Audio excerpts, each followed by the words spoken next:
Why Do They Hate Barack Obama?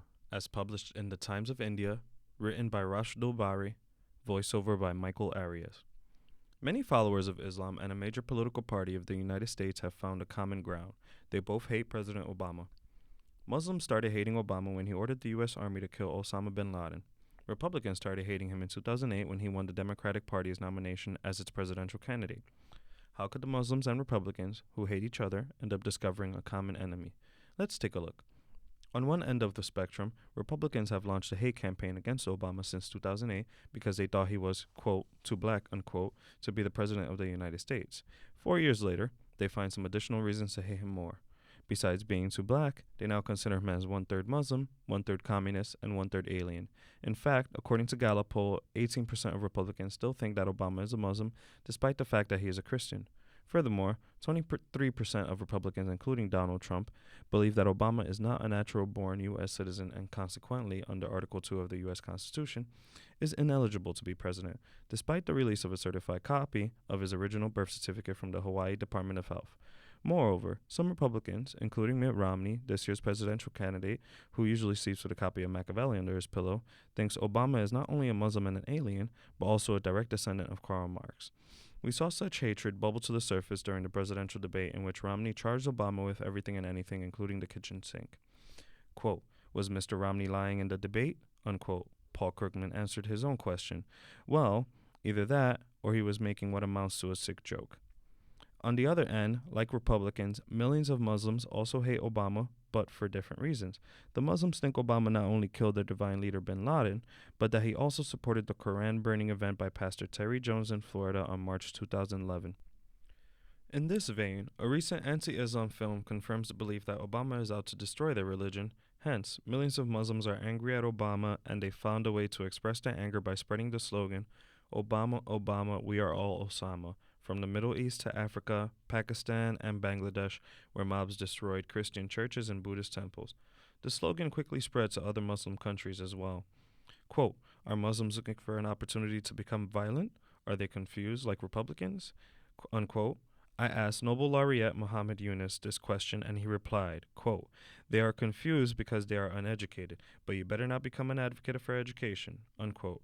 Upon hearing such an answer, I was puzzled.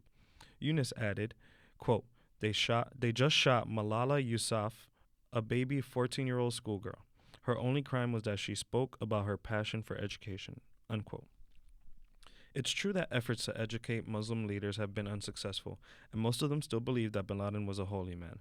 It is these beliefs that cause them to carry bombs on their bodies and kill innocent people, including women and children, even if the victim is only 14 years old.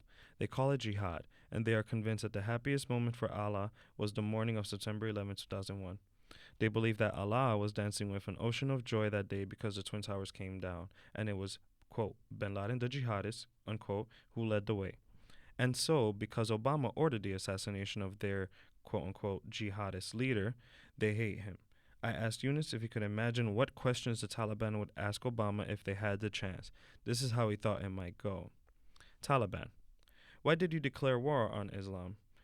And Obama would respond, "In Ankara, I made it clear that America is not and never will be at war with Islam." Taliban: "Why did you kill our religious leader, Osama bin Laden?" Obama's response would be, "Although I am Christian, I am not only for a Muslim family, but I also spent several years in Indonesia and heard the call of the azan at the break of dawn and fall of dusk.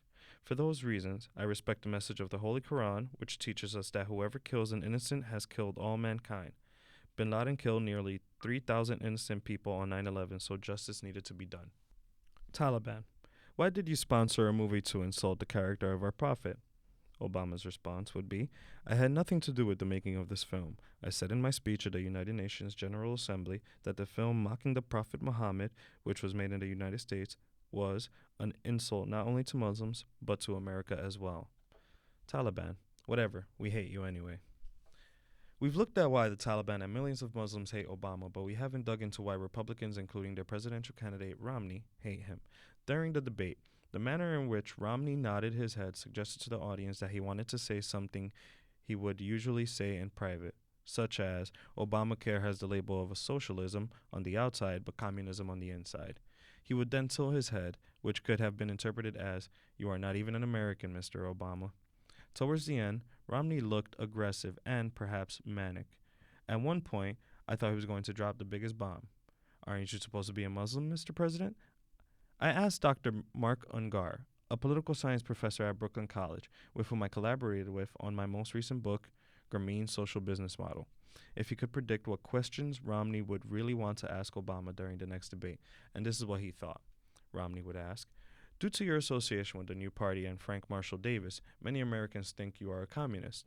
Are you?" Obama would respond, "No, I am not a communist. I am actually a fan of Adam Smith's nurturist views. I believe that the difference between a scientist and a homeless person, for example, seems to arise not so much from nature as from education. This is why I informed you in my first debate that I will hire thousands of math and science teachers to nurture our students to make sure everyone rises to the top." Romney might then ask, "1 in 6 Americans believes you are a Muslim. Are you?" Obama might reply, "I could not hold my tear when I visited Mahatma Gandhi's tomb some 2 years ago.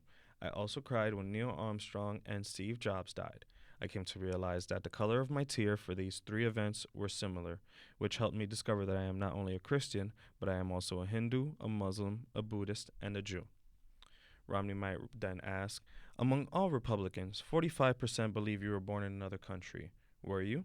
Obama will reply, "No, I am an American. I was born in Hawaii." Romney might then respond by saying, "Whatever, we hate you anyway." Of course, Romney won't say these things in public, but I'm sure he will say it in private. He already made similar comments in private, such as Obama's 47% of votes come from people who don't pay taxes. Krugman even called Romney a liar for claiming that pre-existing conditions are covered under his plan. However, we should also remember that some of the blame for Romney's falsehood must be accredited to the Republican leaders, such as George Bush, who preceded him and set the stage for him. However, let's not choose a similarly hateful way of attacking Romney. Rather, let's be hopeful. Joe Biden gave us a good reason to be hopeful when he said, "Osama bin Laden is dead and General Motors is alive." Hence, we have a good reason to believe that the Gandhi of our time will be able to defeat the Machiavelli of American politics. Written by Rashidul Bari. This article was titled, "Why Do They Hate Barack Obama?" and has been published in the Times of India and has been voiced over by Michael Arias.